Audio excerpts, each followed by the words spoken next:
Hey guys, welcome back to HOA Stories. Imagine wealthy, entitled neighbors moving in around your family farm, forming an HOA, and then systematically poisoning your animals, filing false police reports, and even calling in a SWAT team on you. They thought they were dealing with just another powerless farmer they could bully off of his land, but they had no idea what they had unleashed. Let's dive right into the video. The first one is titled r/MaliciousCompliance.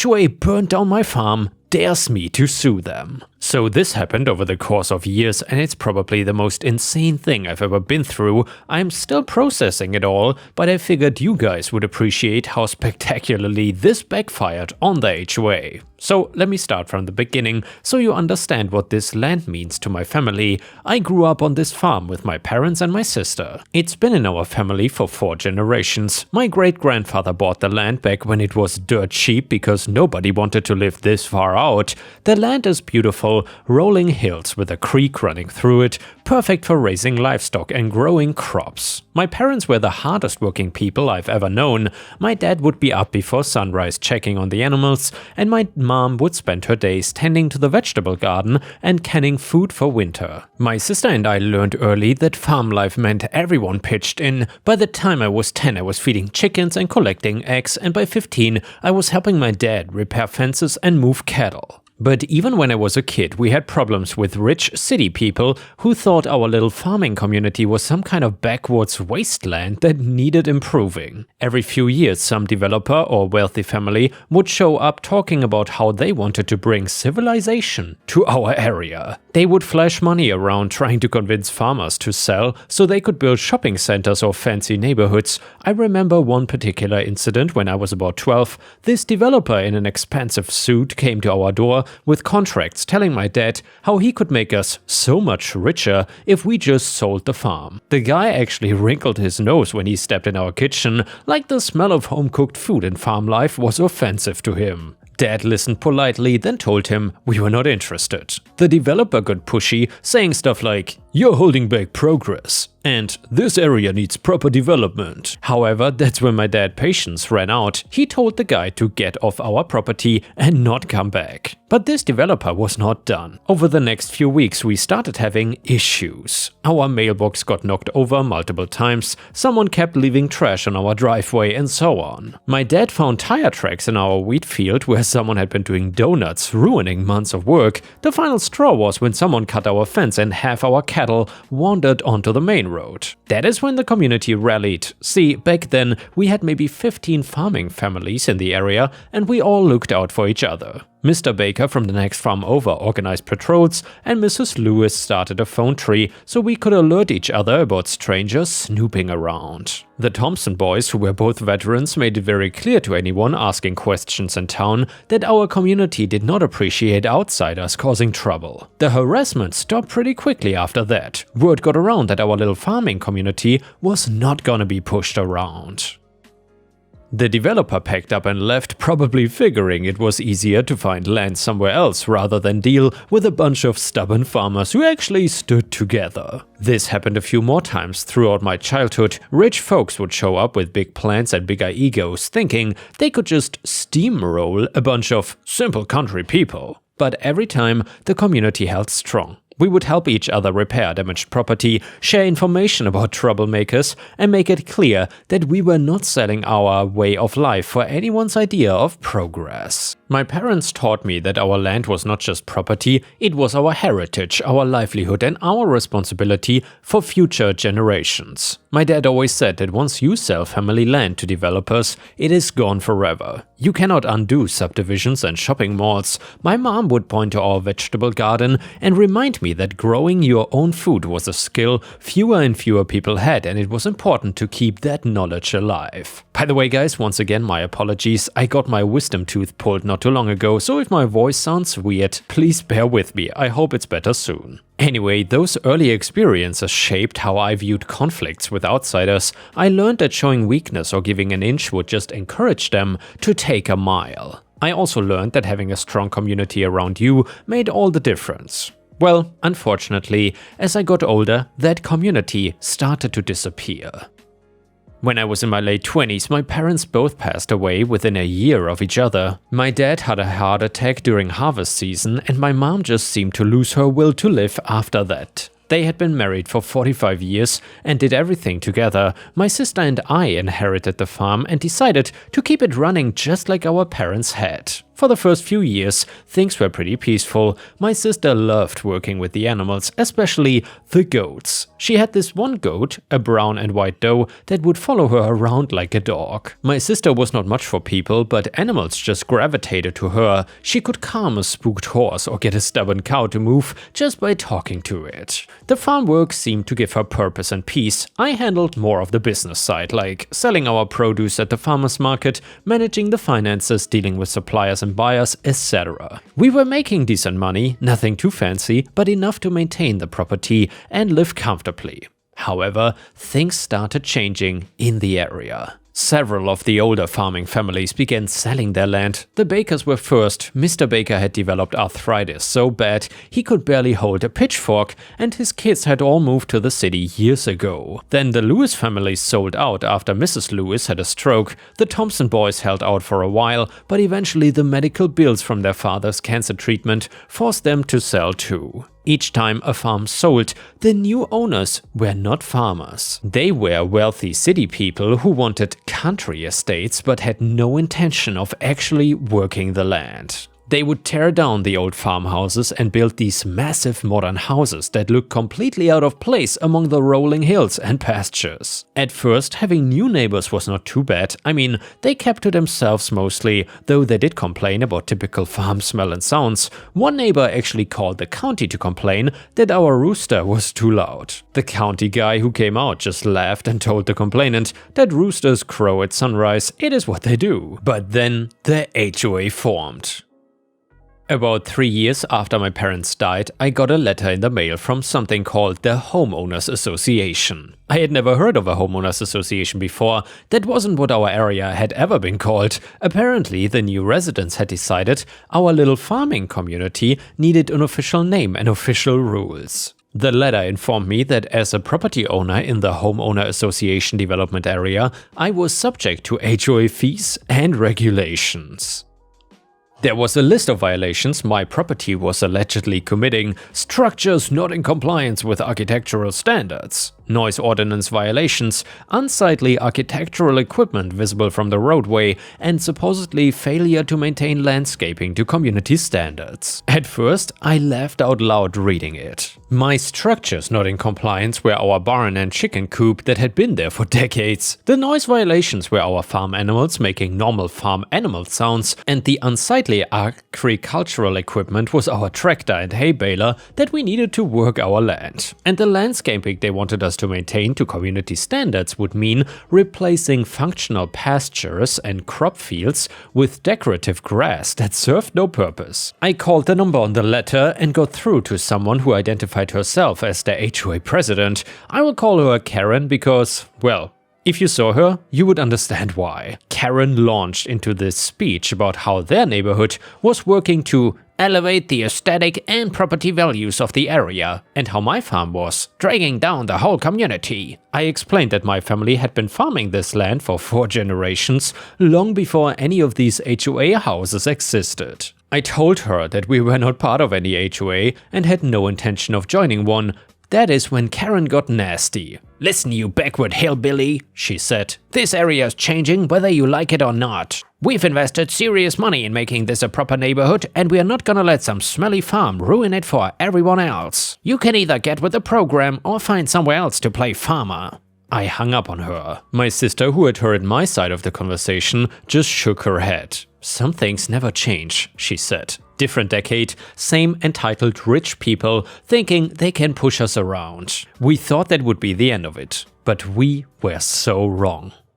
The HOA didn't give up after that phone call. If anything, Karen seemed to take my refusal as a personal challenge. The letters kept coming, each one more aggressive than the last one. And by the way guys, just to quickly interject here, if you enjoy my stories that I post daily, please don't forget to subscribe to not miss any of them. Also, there's a new feature on YouTube called the hype button. If you click the hype button, you can help my channel get recognized in the algorithm, as well as liking the video and posting a comment. Thank you so much for the support. Anyway, they started fining me for various violations: $50 for having a rooster, $100 for storing farm equipment where it could be seen from the road, and $200 for excessive noise when we were harvesting hay. I ignored the fines since I was not actually a member of the HOA, but they kept adding late fees and interest charges. Within 6 months, they claimed I owed them over $3,000 in penalties, and then the phone calls started. Karen or other HOA board members would call at all hours, sometimes as late as 11 PM, to complain about noise from our animals or smells from our compost pile. They would call during dinner to lecture me about how my stubborn attitude was hurting everyone's property values. My sister started getting anxious about the constant harassment. She had always been shy and preferred dealing with animals over people, but now she was jumping every time the phone rang. And yeah guys, I would also rather deal with animals than with Karens. I can completely understand that. Anyway, the stress was clearly getting to her, but she found comfort in her daily routine of caring for the goats, chickens and the vegetable garden she had taken over from our mom. When the phone harassment didn't work anymore, the HOA tried different tactics. They started filing complaints with every government agency they could think of, like animal control showed up one day because someone had reported that we were hoarding livestock and keeping animals in unsanitary conditions. The officer took one look around and said our setup was actually cleaner and better organized than most commercial farms he had inspected. The health department came to investigate reports of so-called contaminated water sources and improper waste disposal. Again, we passed the inspection easily. Our well water was tested and came back cleaner than the city tap water, and we had always followed proper guidelines for managing animal waste. The noise complaints to the sheriff department became routine. Deputies would show up to investigate reports of loud machinery at inappropriate hours or excessive animal noise disturbing the peace. The deputies started apologizing for having to respond to what were obviously bogus complaints. One sergeant told me off the record that they were getting 2 or 3 calls a week about us, and none of them had ever found any actual violations. But the most shocking incident happened on a Tuesday morning when I was in town getting supplies. My sister called me in a panic saying that a SWAT team had surrounded our house and was demanding that she come out with her hands up. Apparently, someone had called in a report claiming I had killed my sister and was holding her body inside the house. I raced home to find my sister sitting in a police car shaking and crying while officers searched our property for evidence of a crime that had never happened. The whole thing got sorted out pretty quickly once I arrived and they could see my sister was obviously alive and unharmed, but to be honest, the damage was done. My sister barely slept for weeks after that, jumping at every sound and constantly looking over her shoulder. That is when I realized this was not just harassment anymore, it was warfare. The psychological pressure was getting to both of us, but my sister was taking it harder. She started seeing a therapist in town, which helped some, but she told me that the only place she felt truly safe was on our farm with the animals. Working in the garden or feeding the goats gave her a sense of normalcy and peace that she could not find anywhere else. Karen was not done escalating though. The next phase involved actual property damage. I started finding trash scattered across our driveway and on our pastures. Not just a few pieces though, garbage bags worth of trash dumped everywhere. Cleaning it up became a weekly chore. Then someone started spray painting graffiti on our barn and outbuildings. Messages like "sell out" and "go away" appeared overnight in bright red paint. Our mailbox got knocked over so many times, I finally had to install it in concrete and put a security camera nearby. The camera caught teenagers from the HOA neighborhood taking baseball bats to it at 2 in the morning. When I showed the footage to their parents, they just made excuses and said, "Boys will be boys." Someone cut holes in our fence repeatedly, letting our livestock wander onto the road. This was dangerous for both our animals and drivers, and it was expensive to keep repairing. We installed motion sensor lights and even more security cameras, but whoever was doing it learned to avoid the lit areas. The final straw came when someone poisoned 3 of our goats, including the brown and white doe that my sister loved so much. We found them dead in the pasture one morning with no obvious cause of death. The vet confirmed that they'd been poisoned with antifreeze, which is a horrible way for an animal to die, and my sister was devastated. She had raised that goat from a baby and it had been her favorite animal on the whole farm. She cried for days and couldn't bring herself to go back into that pasture where we had found them. The poisoning felt like a personal attack on everything she cared about. The stress of years of constant harassment combined with the grief over her beloved animals was just too much. My sister started having panic attacks and couldn't sleep. Her therapist increased their sessions to twice a week, but it wasn't enough. The woman who had been happy and peaceful working with animals had become anxious and fearful, jumping at shadows and expecting the worst. Then, on a cold morning in late fall, I found my sister collapsed in the barn. She had a massive heart attack while feeding the remaining goats. The paramedics said she was probably dead before she hit the ground. The doctor said years of chronic stress had weakened her heart and the recent trauma had triggered the fatal attack. I knew who was really responsible for her death and I decided it was time to stop playing defense. After my sister's funeral, I drove straight to the HOA president's house. It was one of those ridiculous mansions that looked like a cross between a castle and a hotel, completely out of place in our rural area. The landscaping alone probably cost more than what most people make in a year. She looked me up and down like I was something unpleasant she had stepped in. "What do you want?" she demanded. "My sister is dead," I said. "The stress from your harassment campaign gave her a heart attack." Karen actually rolled her eyes. "Oh please, people die all the time. That has nothing to do with us trying to improve this neighborhood." "You poisoned her animals, you had her swatted, and you've been tormenting us for years." "I have no idea what you're talking about," she said with a smirk that made it clear she knew exactly what I was talking about. "But if you think we're gonna stop trying to clean up this area just because you're having personal problems, you're wrong." That is when she said the words that would ultimately destroy her. "If you think we have done something illegal, why don't you sue us?" "Oh wait, I forgot, you cannot even afford a lawyer, can you? You're just a powerless little farmer who thinks he can stand in the way of progress. I dare you to try taking us to court. You will lose everything you have left and we will still get your land in the end." I looked her right in the eyes and said, "You know what? I think I will sue you." And she laughed. "Good luck with that, hillbilly. We have the best lawyers money can buy, and you have nothing." But Karen had made a critical mistake. She had just dared me to take legal action against the HOA, and she had no idea what she was dealing with. See, Karen thought she was just dealing with an uneducated farmer who didn't know anything about the outside world outside his property lines. What she didn't know was that I'd actually gone to college before coming back to run the family farm. I had a business degree and had worked in finance for 3 years before my dad's health started failing and I came home to help. I also was not broke like she assumed. Our farm was profitable and my parents had been careful savers.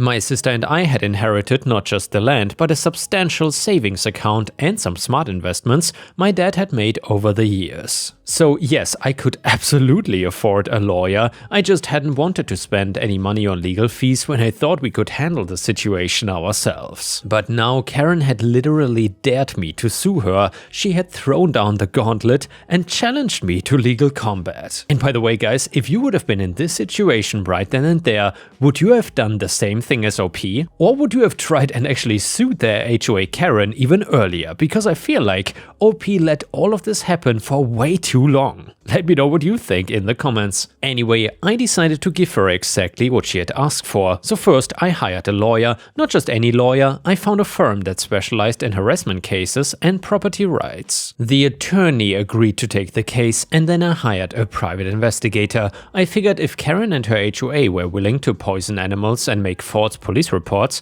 they were probably breaking other laws too. The PI was expensive, but he came highly recommended and had experience investigating financial fraud and property disputes. While the legal team got to work, I started documenting everything myself. I organized all the harassing letters, recorded phone calls, which was legal in our state as long as one party consented, and compiled video footage from our security cameras. I made lists of every false police report, every piece of property damage, every incident of trespassing and harassment, and the pattern that emerged was just stunning. The HOA had been systematically targeting not just us, but any property owner who did not fit their vision of what the neighborhood should look like. An elderly man who kept bees had been hit with dozens of violations for so-called maintaining unsafe insect colonies. A family who operated a small horse boarding business had been cited for excessive animal odors and inappropriate commercial activity. But what the private investigator found was even more interesting. So it turns out, Karen and her HOA board had been very busy with activities that had nothing to do with improving the neighborhood. The PI discovered that several houses in the HOA development had been built on land that Karen did not actually own. She had been using forged documents and false surveys to claim ownership of parcels of land that belonged to other people, including some absentee landowners who had no idea their property was being developed. The HOA was also committing tax fraud on a massive scale. They had been claiming their luxury clubhouse and community center as religious facilities to avoid property taxes. And by the way, guys, aren't cults like Scientology or something also not paying taxes because of this? If you consider the HOA a religious cult, I guess that could almost be legit. Anyway, Karen had been using HOA funds to pay for her personal vacations, calling them business trips to research other communities. She had even purchased a luxury car with association money, claiming it was a community vehicle, even though only she ever drove it. Most damning of all, the PI found evidence that Karen had been systematically intimidating property owners into selling their land at below market prices and then immediately reselling those properties to developers at huge profits. She had used threats, harassment, and false legal claims to scare people into thinking they had no choice but to sell. It was essentially a land grab scheme disguised as community improvement. When my lawyer filed the lawsuit, we didn't just go after the HOA for harassment. No, we filed claims for property damage, intentional infliction of emotional distress, conspiracy, fraud, and wrongful death. We also reported the tax fraud to the state revenue department and the land ownership issues to the county prosecutor. Karen's response was exactly what I expected.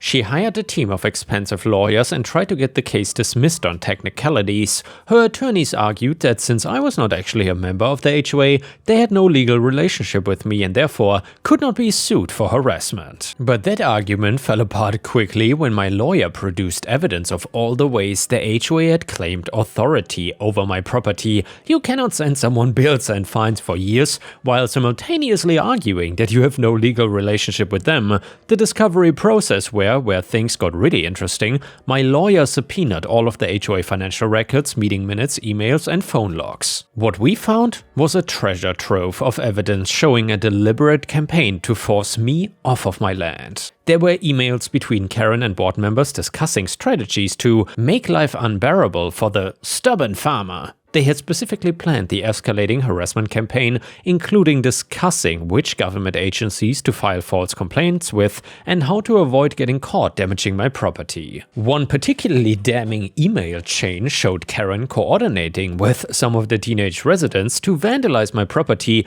promising to pay their parents' HOA fees if the kids would help convince the farmer to leave. Another email showed her researching my financial situation to figure out how much legal pressure I could withstand before being forced to sell. But the smoking gun was an email where Karen explicitly discussed poisoning my animals. She had written to another board member saying, "The sister is too attached to those goats. If something happened to them, she might convince her brother it is time to leave." Once the state revenue department got involved, Karen's whole operation started falling apart. They audited the HOA's books and found systematic tax evasion going back 5 years. The penalties and interest alone came to over $200,000. Criminal charges were filed for the fraudulent land dealings too. So it turned out that Karen had been forging property deeds and survey documents for years, essentially stealing land from rightful owners to expand her development. Several property owners who thought they had sold their land to legitimate buyers discovered they had actually been victims of fraud. My civil lawsuit was moving forward too, but I was not the only one suing anymore. Once word got out about what the HOA had been doing, other victims came forward.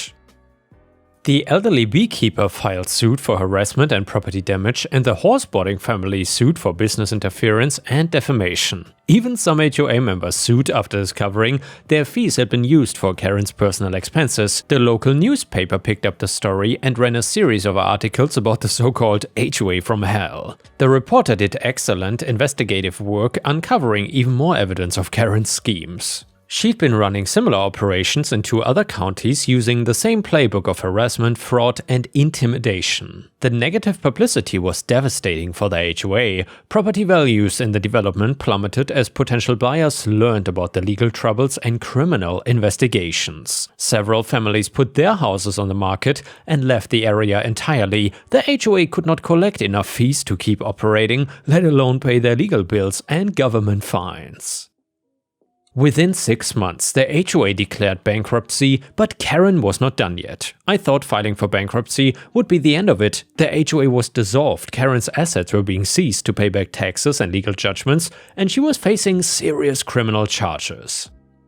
My lawsuit had been successful beyond my wildest dreams, but apparently losing everything was not enough to teach Karen a lesson. She was furious that a powerless little farmer had destroyed her empire and she wanted revenge. After the bankruptcy proceedings, Karen and her husband were facing foreclosure on their mansion. They had leveraged everything to fund their lifestyle and legal defense, and now it was all coming due. Karen blamed me personally for ruining her life, even though she had brought it all on herself. One night in early spring, I was woken up by the smell of smoke. I ran outside and saw flames coming from our barn and spreading to the farmhouse. The fire was moving fast, clearly accelerated by some kind of accelerant. My first thought was for the animals. I managed to get most of the livestock out of harm's way. The horses and cattle were in pastures far enough away from the buildings to be safe, and I was able to get the chickens and remaining goats out of the barn before the flames spread too far. But I lost the farmhouse where I'd grown up, along with generations of family photos and heirlooms. The barn was completely destroyed, taking with it thousands of dollars worth of equipment and feed. It was devastating to watch my childhood home burn to the ground. As I was trying to move animals to safety and coordinate with the fire department, I saw movement near the tree line. 2 figures were running away from the property, heading towards a car parked on the old logging road that bordered our land. I grabbed my shotgun and took off after them. This might sound crazy, but at that point I was running on pure adrenaline and fury. These people had killed my sister, destroyed my livelihood, and now they were trying to burn down everything my family had built. I caught up to them just as they reached their car.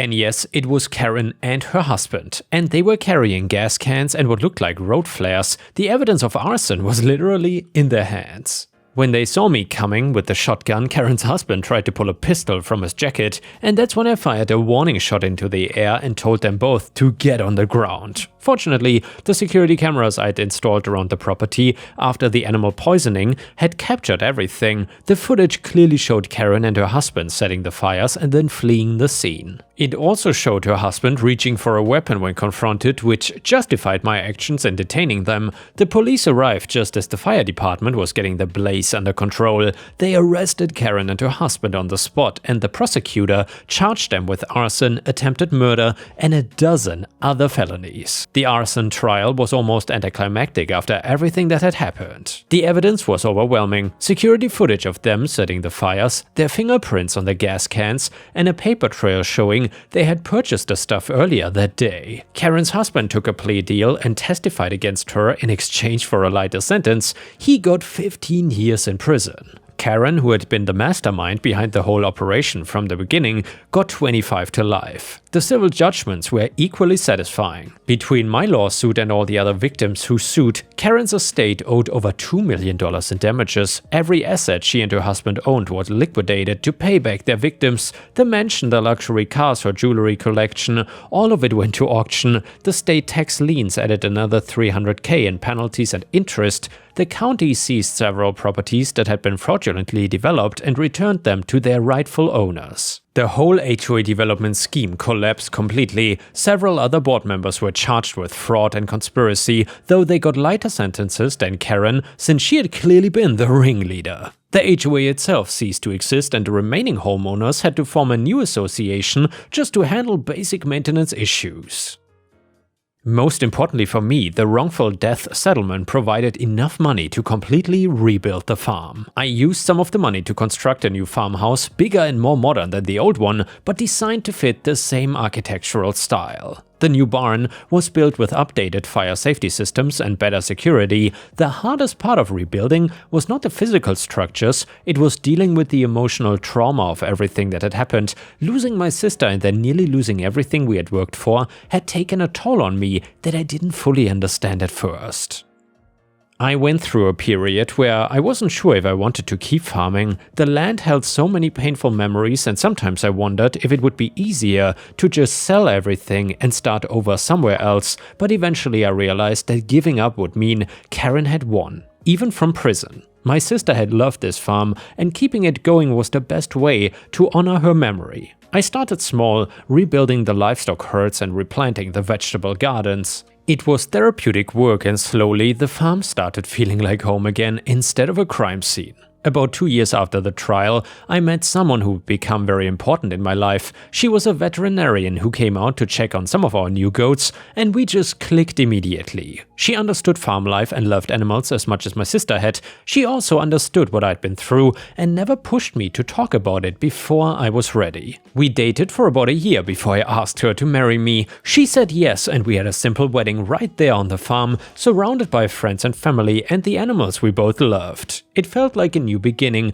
a chance to create happy memories on land that had seen too much sorrow. My wife brought new energy and ideas to the farm. She helped me expand our goat breeding program and started a small veterinary practice that served the rural community. We diversified our crops and started selling directly to restaurant and farmers markets. The farm became more profitable than it had ever been under my parents, but the most satisfying part of the whole experience was seeing what happened to the HOA development after Karen's empire collapsed. Without their harassment and intimidation tactics, property owners in the area started making their own choices about their land. Several of the families who had bought houses in the development got tired of the legal drama and constant turnover in neighbors. They sold their properties and moved back to the suburbs where HOAs actually made sense. The people who replaced them were more like the original farming families, folks who wanted space to raise their kids and maybe keep a few chickens or horses. The ridiculous mansion that had been Karen's house sat empty for over a year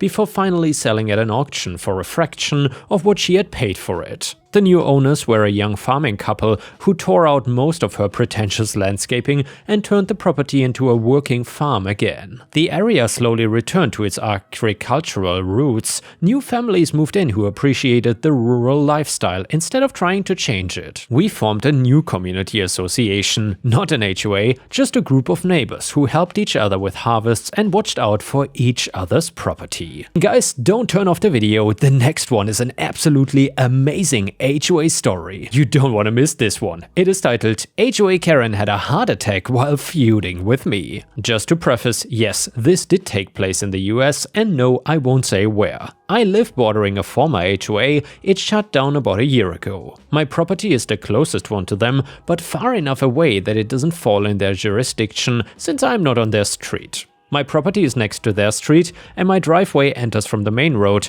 The HOA's road is more than half a mile of houses. Some really old, but the street was redeveloped in the 90s or so, and after that an HOA was started. You go from a country road and then take a right turn, and bam, you're in semi-suburbia. There are large farms on each side of the former HOA road. The oldest houses were among those owned by the HOA board, and there's also an old small elementary school that was converted into a home by one of the board members. And that was also where the HOA had all their meetings. When I moved into the area a couple years ago, it was because I had come into some money from inheritance and decided to buy a semi-suburban small town property that had been vacant for several years after the previous house that was on it burnt down. The land itself was cheap and heavily overgrown with brush. Once cleared out, I had a manufactured home put there. There was even an existing chain link fence with a gate that kept the property lines well divided. I had enough inheritance money to pay for about 50% of all this without affecting my prior savings, and the rest I had to take on a mortgage for. It's just the sort of property I wanted, a little place of my own where I can work remotely, and if I ever have to move, I can probably sell the place for roughly 3 times what I paid for it. But I hope to stay there as long as I can. I'm the type who likes to stay firmly planted somewhere, and I hate traveling. I'd only been living in my current abode for a few days when I suddenly began getting trouble from the nearby HOA. The rotund HOA president showed up along with a couple of her board members on a trio of mobility scooters like they were some kind of biker gang. They had notepads in hand and creepy smiles that I can only describe as looking like they already won from the moment they arrived. I made the mistake of leaving my gate unlocked and they just let themselves in. But they had quickly learned I was not gonna let them force me into joining their little club. Before I could even tell them to get out, they had already spread out. The president was giving me a pitch that the HOA was mandatory, and the other 2 people started telling me about all the bylaws I was supposedly in violation of, one of them being the state of my grass, which was at the time almost non-existent because the ground had been leveled and reseeded when my house was set up. I had none of their attitudes and told them to leave. They refused and said they had a right to be there, and actually stated that my information from real estate that my property was not in their jurisdiction was wrong. I told them that was a stupid lie and to get off my property. They refused to leave, so I had enough and went into my house and then came back out with my old .22 rifle I've had since I was a kid and threatened them with it. It's just a .22, but it's not a small rifle. So yeah, it looks intimidating enough. They lost their minds in panic at the sight of the rifle and when actually called the police on me instead of clearing out when I told them to. But the police sided with me after they arrived because the HOA board were all trespassing on my property and I was fully within my rights to defend my own property.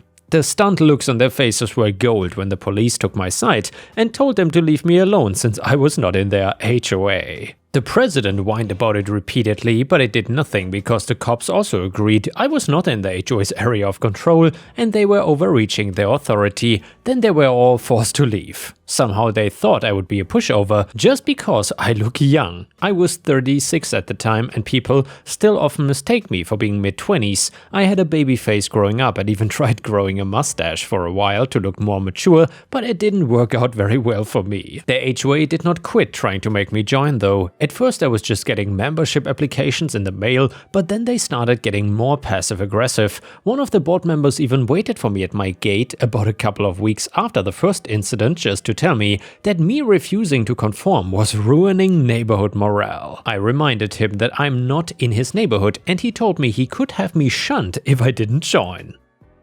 I actually laughed at him for that. So I bought a country property to be left alone. Go ahead and shun me. I've got my own friends in the nearby city if I want to see them. Then I told the guy to stay away from my property and if he ever trespassed again, I would have him arrested. Right after that, I started getting warnings in the mail for supposed infractions I'd committed. They'd actually sent me repeated warnings over the reseeded grass. Did they not understand how newly planted grass grows? It takes a while to fill in. Then it stopped being warnings and they sent me a long list of fines they expected me to pay. The fines were for me for having a gate, the gate being yellow, preventing mandatory inspection of my land and house, owning a firearm, having a car in the wrong color, my fence being old and rusty, it was already there when I bought the land, my fence being too tall, 6 feet, my driveway not being paved, it is gravel, and they didn't consider my recently installed at the time metal shed an approved building, but that wasn't even all. There were more fines going back years to the previous property owners and the period my property sat vacant and overgrown.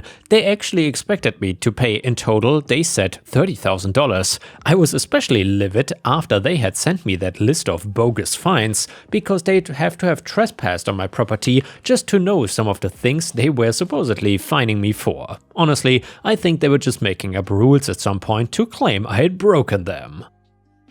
I walked the neighborhood and there were plenty of other rusty fences, patchy lawns, gravel driveways and cars the same color as mine, etc. I had to calm myself down with a drink and then wrote a letter back stating I was not in the HOA, I never will be, and I would not pay anything to them. Especially not for anything from before I even ever owned the property. I also made it clear that their attempts to fine me were blatantly illegal, if not outright fraud, and would not hold up in court. After that, my garbage can was vandalized after I put it out before going to work. It looked like it'd been cut up with an electric saw or something. I called the police, but there was little they could do with no witnesses. I had enough and paid the security company to come set up cameras. The HOA board took notice of the work vehicle from the security company as I saw the same two board members who previously harassed me sitting on scooters and watching from the end of my driveway. They clearly took my threat of retaliation seriously because I got no more fake fines and my trash can was never touched again,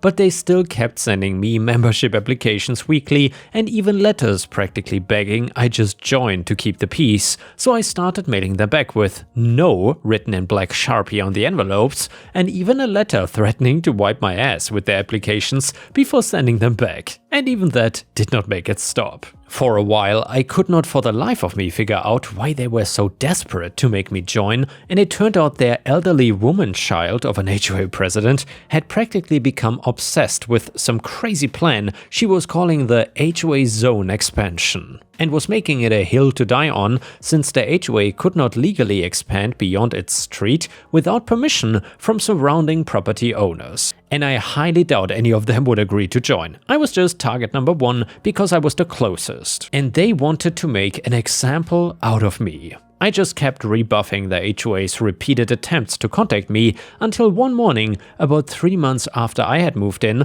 I found my driveway blocked by a large transit van outside my gate. It was the HOA president, and she was blocking me in so she could personally make demands of me. I don't know why she bothered to use her van to block me in. She was already big as a whale and could have just stood there herself. I even started calling her President Whale behind her back because she was morbidly obese to the my 600-pound life level and often wore blue and white. She had on what I could best describe as a business jacket over a muumuu dress, her hair in a tight bun, big grandma glasses and a beaded necklace with a big wooden cross hanging from her neck. I'm not exaggerating when I say she usually had some kind of food in her hands like almost every time I saw her. Even during this interaction she stopped to eat. From what I learned of her later, she was a widow, and her husband was an obese person like her that ate himself into his grave during his 50s. As for President Whale, I do believe she had something very mentally wrong with her, but I wasn't sympathetic after what she tried to do to me. Back to her van blocking me in though, I told President Whale to move her damn vehicle or I'd be calling the police on her. She scolded me like an old church lady for my choice of language and said she didn't have to move because the HOA owns the road, and since I refused to join the HOA or pay the fines, she was landlocking me in. Even I knew this was very illegal, and I asked if she was mental because I'm not even on the HOA's road. I'm on the main road the HOA road branches from. She refused to listen to me though, so I started getting ready to call the police. She tried to stop me from calling and claimed she just wanted to negotiate. I told her there was nothing to negotiate, she was blocking me in illegally and I would be calling the police if she didn't move her van ASAP, but she pretended not to even hear me and said that if I just filled out the forms to join the HOA, all of my problems would go away. Then she went on the HOA is so great sales pitch and refused to stop until I told her she was trying to act like a mafia boss and the HOA was the source of all my problems she was claiming would go away. Then I told her that all the junk food she was eating was apparently rotting her brain. She called me a petulant child, and I reminded her I was a grown-ass man and she was a hypocrite to call me petulant when she was the one illegally blocking me in to try and blackmail me into joining her stupid HOA.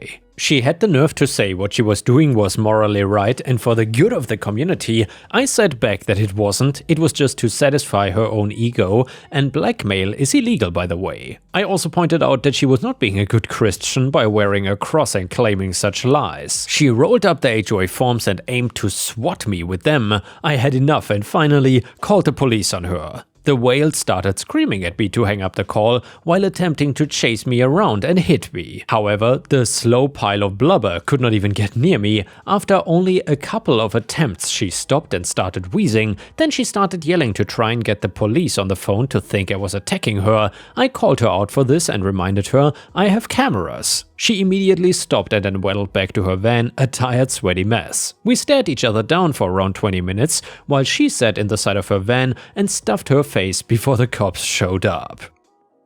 They were initially unsure what was going on because of the whale's prior screaming when I called, but I had video from my dashcam in my house to show that I'd never laid a finger on her. President Whale tried to make a big show of the fake panic and said that I was dangerous, but the police told her to move her van as she was illegally blocking my driveway. She refused and said the road was the HOA's. The cops said it was not the first time they'd been called because of her harassment in the area, and also stated that the road she was currently on was not the HOA's road. And the road the HOA itself is on is county-owned, not private, which was news to me. But it meant she couldn't do this even if I was on the HOA's road. Then she was bluntly told that she cannot block access to anyone and to move the van right away or be cited. She tried to argue further, so they ticketed her on the spot and threatened to arrest her and have the van towed if she didn't comply. She gave us all death glares and finally moved the van. I arrived to work about an hour late that day, but with an interesting story to tell. Not too long later though, I was served a small claims court lawsuit from Whale. She was suing me for the cost of the fine she had to pay for the citation police gave her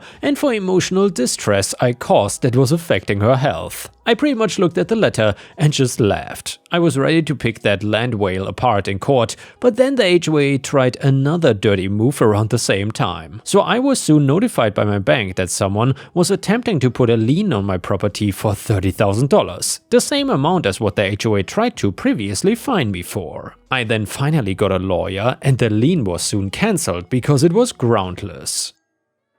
I filed counter lawsuits against Whale and the HOA for harassment. I also personally went to see the HOA board at their next meeting to tell them off for what they tried to do and that I would see them in court. Whale actually had one of those little wooden gavel mallets and was repeatedly striking it on the table that she was sitting at. She pounded it on the table while yelling, "No!" every time I tried to speak. The rest of the HOA board had to tell her to stop and even took the gavel from her hand like she was a child that needed a timeout. She went on a tangent about how she was in charge here, but the rest of the board told her that she needed to pack up and go home for the day. She refused though and just sat there with her arms crossed and pouting. I talked with the rest of the board and they tried to deny any involvement in the past things Whale had done to me, including the attempted lien on my property, which was only her doing apparently. I called those as outright lies and pointed out how several of the board members had previously harassed me in person, along with Whale at my house, and they were also likely the ones who snuck onto my property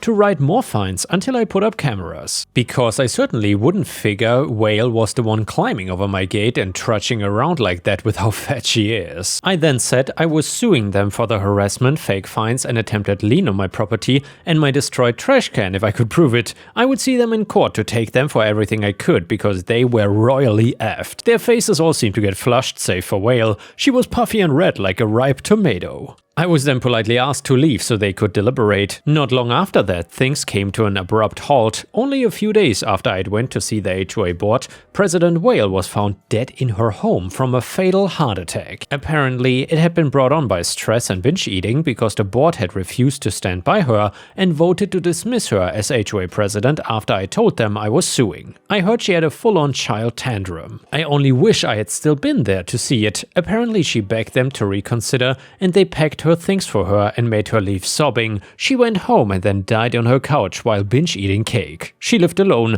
so nobody found her for days and the morgue had a hell of a time getting her remains out of the house. She was in her mid-60s and morbidly obese with a serious junk food addiction. So she was basically one Twinkie away from kicking the bucket at any time. Either way, my lawsuit against the HOA ended when they agreed to settle out of court after Whale's death. They basically blamed everything on her. They claimed the fines and and false lien were only her doing. Though I still don't really believe that, but the board wormed out of any serious consequences since it was Wales' name on all the paperwork. In the settlement, the HOA paid all my legal fees, repaid the cost of me having to get CCTV cameras installed, and gave me a few $1,000s on top of all of that as a show of good faith. However, Wales' family decided they were gonna come after both me and the HOA.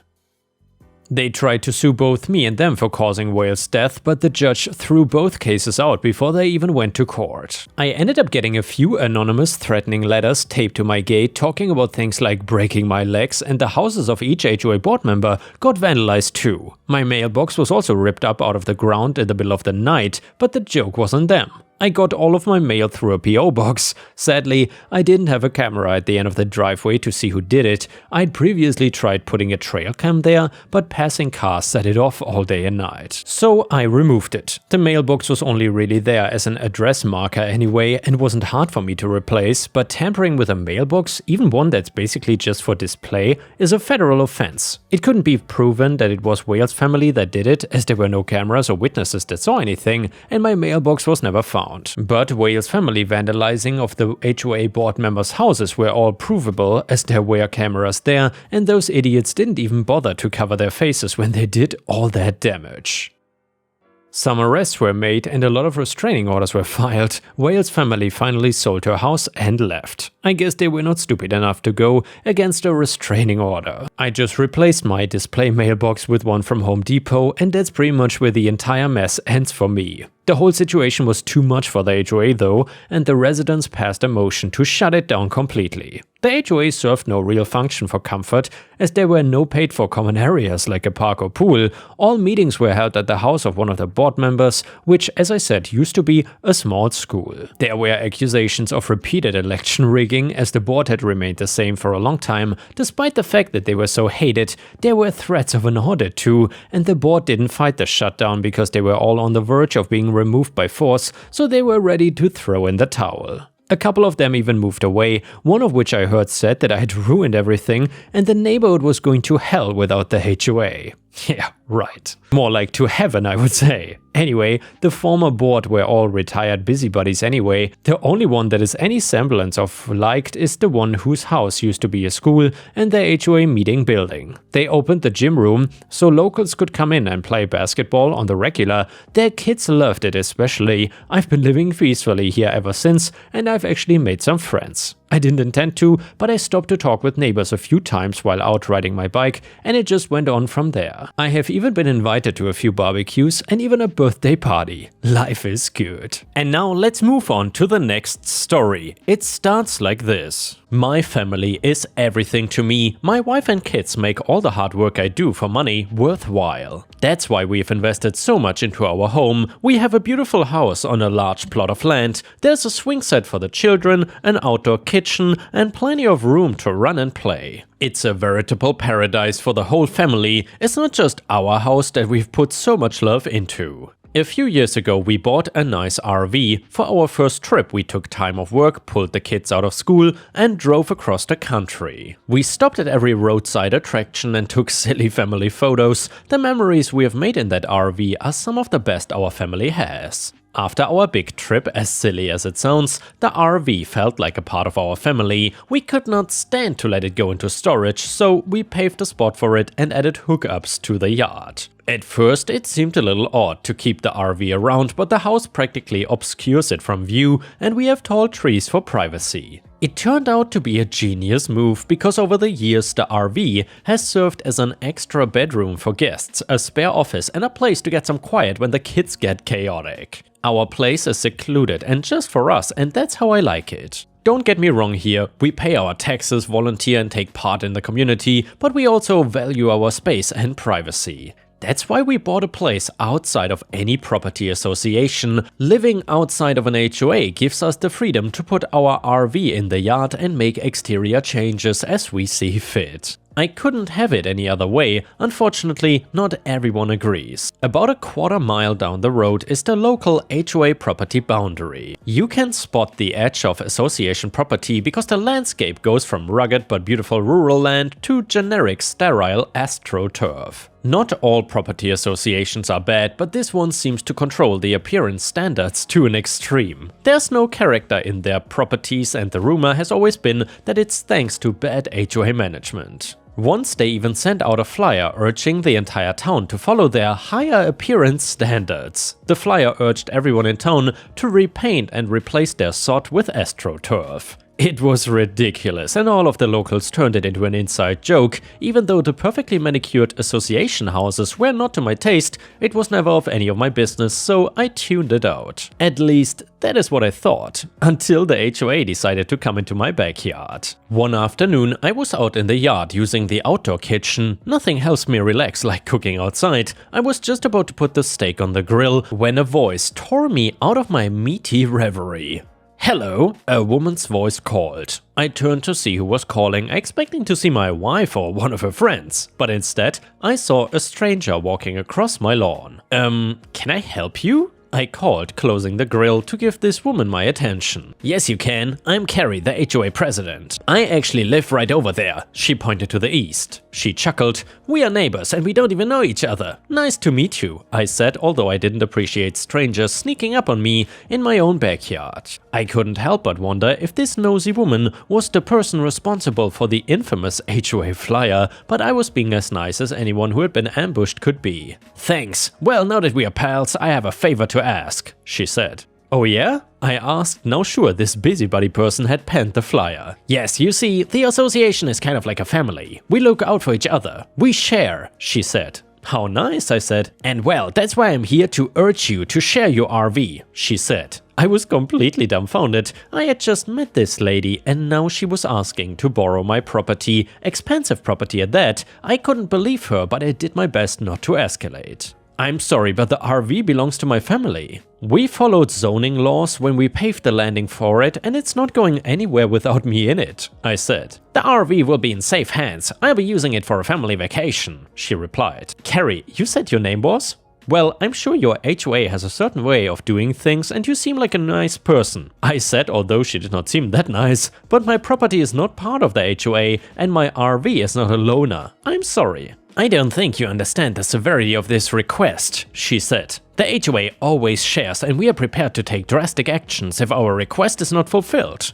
"I'm sorry, it's a no. This is a standard HOA practice, to share recreational equipment like this," she said. "Ma'am, I don't think you understand. That is my personal property, all of this is my property, and the HOA has no bearing on it. I appreciate your interest in the RV, and if I ever change my mind about renting or lending it out, I will let you know." Carrie stomped her foot like an entitled child and then turned on her heel and left. "What a pill," I said to myself. I had no idea where she got off asking to borrow a practical stranger's RV, but I was sure that that would be the end of it. Our property was outside of the HOA boundaries, so any more unexpected drop-ins would simply be harassment to my family. I put her out of my mind and got back to the grill. It only took 2 days for Carrie and the HOA to butt their way back into my life. I was at work when I got a call from my wife. She sounded erratic. "What's going on?" I asked. "The RV, it's gone," she said. I left work right away. When I got home, my wife had already pulled the doorbell camera footage for me to see.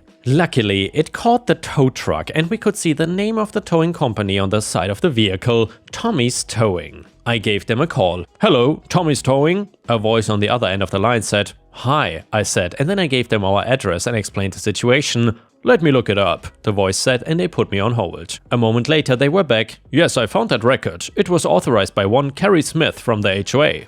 "It was not her RV though. How did she manage to get it towed?" I asked. "I'm sorry, sir, it was authorized by the HOA and it looks like they cited a parking violation as the reason," they said. I was shocked and beyond frustrated. I stayed on the line to get the information about where the RV was towed to and then hung up in an absolute rage. I could not believe the nerve of that woman, first trying to force us to share the RV for her own vacation and now going to extreme length to actually take it away. She was completely out of line here. I fumed for a while until I could finally get my thoughts together. I drove down to the impound lot with my wife and paid a crazy fee to have the RV released. I felt helpless as I drove the vehicle that had once been my safe place back home. I felt like Carrie dropped a bomb on my life and I was left with picking up the very expensive pieces. By the time I pulled into our RV spot, I had only one thought on my mind: suing that crazy woman. I got the deed to the house, the records from when we put in the RV driveway, and the footage of the towing company. I took it all to my lawyer's office and told them everything. My lawyer listened patiently and then said she wanted it for her personal vacation?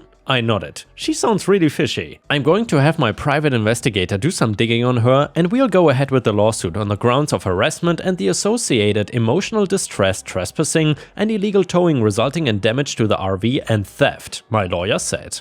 I instantly felt relief. Just hearing that someone would be looking into the HOA's activities and pursuing justice for what that crazy lady had done to my family instantly made me feel better. A few weeks later, the lawyer called with great news for the lawsuit. Their investigator had found evidence that this was not Carrie's first time misusing her HOA presidential role. It turned out she was running Quit the Racket using misappropriated HOA fees to fund her personal dinners and shopping sprees. She had also been shaking down other residents for access to their vehicles, vacation homes, boats, and more. I could not wrap my head around the length this woman was willing to go to take from others. They had testimony from at least 5 other locals whom she had arrested similarly. My lawyer said that it would be enough to open a separate criminal investigation against Carrie and all her dealings on behalf of the HOA. Long story short, we were successful in holding Carrie accountable for all the physical and emotional damages she had caused when she started demanding our RV. She was found liable on all counts and forced to repay the towing fees, repairs, legal costs, and for the distress she had caused. A restraining order was also issued that would keep her off our property and away from me and my family for the good. The other trial took much longer, but the result was worth the wait. She had ripped out, swindled, and tricked at least 9 other people in town and ended up being found guilty of fraud, theft, filing false reports, and multiple counts of harassment. Not only did she end up behind bars, but the HOA was forced to change too. First, she lost her position, and then the entire board had to restructure and implement safeguards to prevent anyone from reaching her level of power again. The entire situation still makes my stomach turn, but at least I have the security of my personal safe zone, aka the RV, back. Plus, I know that a monstrous woman can never do what she did to my family ever again. And now let's move on to the next story. It starts like this. I am telling this story for my dad, who got harassed by his HOA to the point that he almost had lost his home. When my dad was growing up, a lot of men right out of high school ended up joining the services. He always thought it would be better to volunteer than to wait and hope to not get drafted and be less prepared mentally. This was during the Vietnam time, so the draft was very real and things were serious to a point that I probably couldn't ever explain. After he finished his service, he made it back home in one piece, got married, had my sister and me. Very generic and boring of a backstory, I'm afraid. The only thing of note is that back when my grandfather died, he left my dad his old truck. Now, this truck had been admired by my dad since he was a teenager, and the shape that my grandpa had kept it in was fantastic. Of course, we are all sad about the news, but he was in his late 90s, so it was not a huge shock for us when we got that call. My sister and I had long moved out of the house and my parents were divorced, so it was just my dad. He got the truck and did not think for a second that there was going to be any issues surrounding it. It technically still ran, but my dad planned to just keep it on the property and make sure it stayed in great condition. A lot of his best memories relate to that old truck. The HOA started sending him messages telling him that he had to get rid of the truck because it was against the rules. My dad tries to explain to them the story surrounding it and that it wasn't like he went out and purchased a vehicle that wasn't allowed, it was left to him in a will. And still, they complained that it looked old because, well, it was old, and then they started sending my dad fines for ridiculous amounts of money that didn't seem fair at all.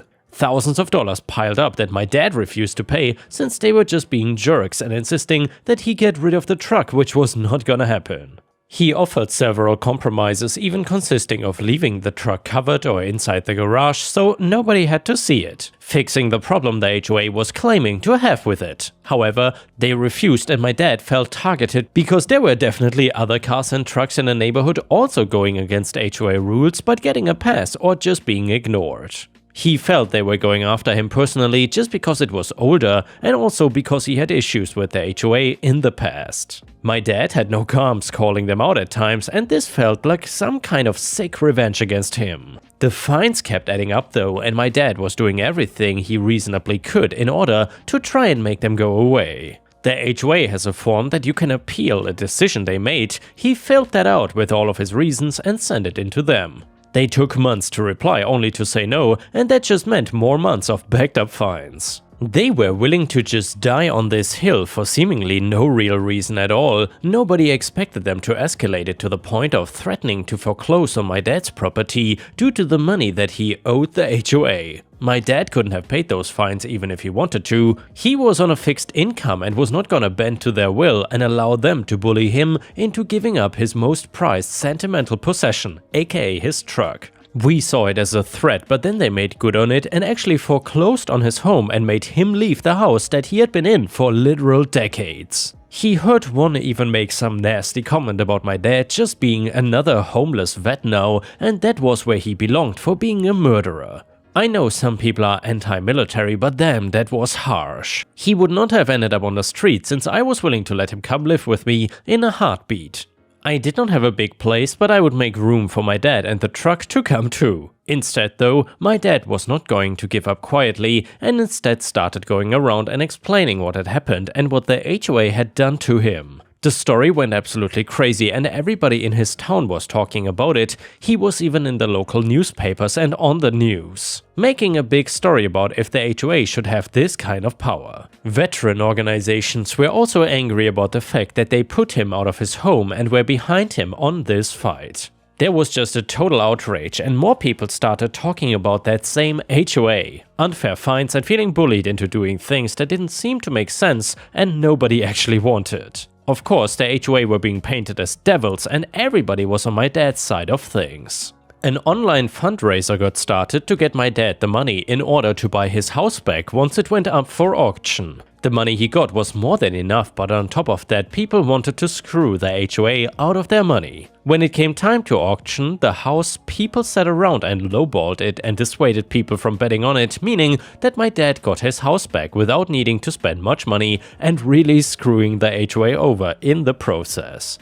There was a lot of money left over from the fundraiser, and while he wanted to give what he didn't use back to, most people refused and wanted him to have it anyway. My dad is a pretty classy guy though, so most of it got donated back into organizations that helped him raise awareness during that time. So then they could keep going on helping other vets that were getting taken advantage of or messed around with in similar ways. The negative backlash from all the news stories had the HOA president stepping down from his position shortly thereafter. I think he was getting a ton of hate mail, including death threats or something, which yeah, that might have meant going too far. Either way, he left and the next person that came in had a lot of work to do to rebuild the image and trust of the HOA. I don't know if he was a good person, but he was coming off that way at least. No more fighting and issues over my dad having his truck at least. Edit: a ton of people are questioning why my dad didn't just take the HOA to court for the unfair fines. I cannot be 100% certain, but I think the main reason is that the HOA would probably have won if things went in front of a judge. What they were asking my dad to do was allowed under the bylaws, and the situation was not a matter of rules. It was more a matter of the HOA acting unethically and not having a heart or being willing to compromise with my dad over letting him keep the truck. And the next one is a super petty HOA story that is titled,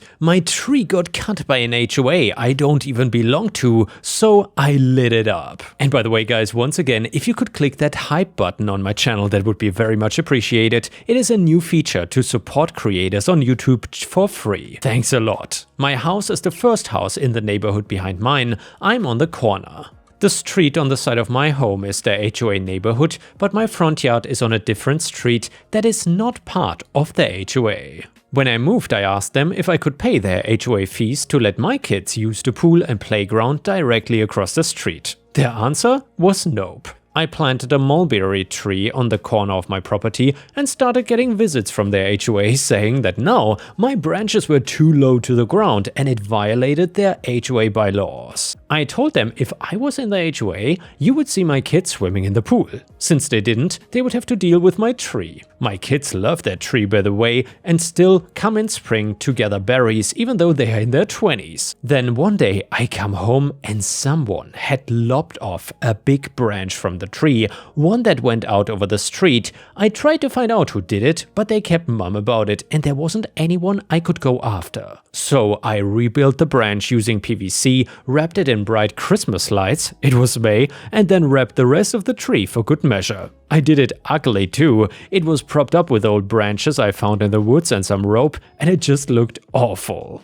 I kept those lights on all the way until just before Christmas when I took them down. They sent me some letters, but they just went into the trash. The HOA members who came to my house to ask me to bring them down, since it was the gateway to their neighborhood and that I was probably affecting property values, were told to F off. They never did mess with the lights though. I guess they were worried about what I would pull next. And yeah guys, I hope you enjoyed the HOA stories. If you want to see more, please check out the playlist on the left and I will see you again tomorrow.